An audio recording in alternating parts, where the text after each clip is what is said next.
खूब करीबन को कहलाऊं, चिड़ियों से मैं 5 लड़ाऊं, 1.25 लाख से 1 लड़ाऊं, तबे गोविंद सिंह नाम कहाऊं। तो गुरु जी ने एक करके भी दिखाया। गुरु गोबिंद सिंह जी ने कोई भी जंग जोरू या जमीन वास्ते नहीं लड़ी, बल्कि मजलूम दी राखी अते जुल्म नूं मिटाउण वास्ते लड़ी। बादशाह ने 14 जंगां लड़ियां ते सारियां ही जित्तियां, पर एक भी जंग विच खुद जाके हमला नहीं कीता। चढ़ के आए हमलावारां दा डट के सामना कीता। इत्थे ਇਹ ਦੱਸਣਾ ਜ਼ਰੂਰੀ ਹੈ ਕਿ ਜਦੋਂ ਖਾਲਸੇ ਨੇ जंग जित ਲਈ ਸੀ ਤਾਂ ਗੁਰੂ ਗੋਬਿੰਦ ਸਿੰਘ ਜੀ ਨੂੰ ਸਿੱਖਾਂ ਨੇ ਕਿਹਾ, ਆਪ ਜੀ ਦੀ ਫਤਿਹ ਹੋ ਗਈ ਹੈ।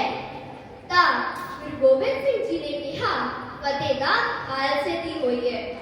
ਤਾਂ ਅੱਗੋਂ ਸਿੱਖਾਂ ਨੇ ਕਿਹਾ, ਖਾਲਸਾ ਵੀ ਤਾਂ ਤੁਹਾਡਾ ਹੀ ਹੈ। ਤਾਂ ਗੁਰੂ ਗੋਬਿੰਦ ਸਿੰਘ ਜੀ ਨੇ ਕਿਹਾ, ਖਾਲਸਾ ਵਾਹਿਗੁਰੂ ਦਾ ਹੈ। ਵਾਹਿਗੁਰੂ जी का खालसा, वाहिगुरु जी की फतेह। सिंघा विच इन्नी जरूरत पई कि सिरां 'ਚ दोहरे दस्तारे ਅਤੇ ਹੱਥਾਂ ਵਿੱਚ ਹਥਿਆਰ ਫੜਨੇ। ਗੁਰੂ ਜੀ ਨੇ ਰਣਜੀਤ ਨਗਾਰਾ ਬਣਵਾਇਆ ਜੋ 22 ਦੀਆਂ ਵਾਦੀਆਂ ਵਿੱਚ ਗੂੰਜਦਾ ਸੀ।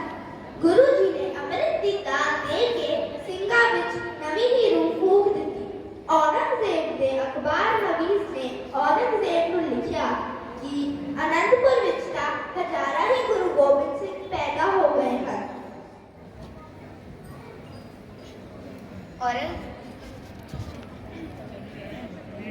औरंगजेब के जुल्म दिनों दिन बढ़ते जा रहे सन।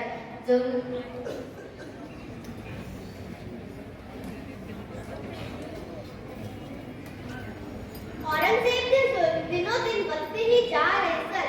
जुल्म नूं मिटाउण वास्ते गुरु गोबिंद सिंह जी का आगमन इस संसार में होया।